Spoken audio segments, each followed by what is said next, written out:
Ja Margus võtab kitarri kätte. Mõnes loos. Nagu tal juba praegu ka see kitarr nagu tal juba praegu käes on.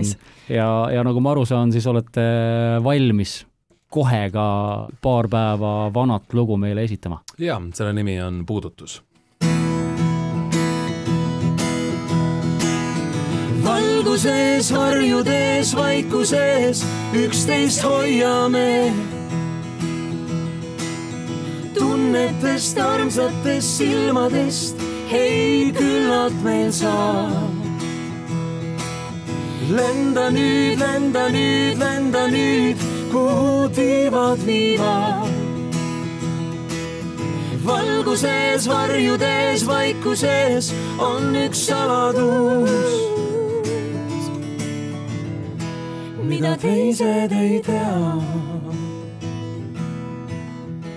Me tiibades varjul on ühine lend, loojat ma palun, et hoiaks ta sind. Täpselt nii nagu lubatud, lihtsalt, romantiliselt ja võluvalt. Suurepärane, aitäh!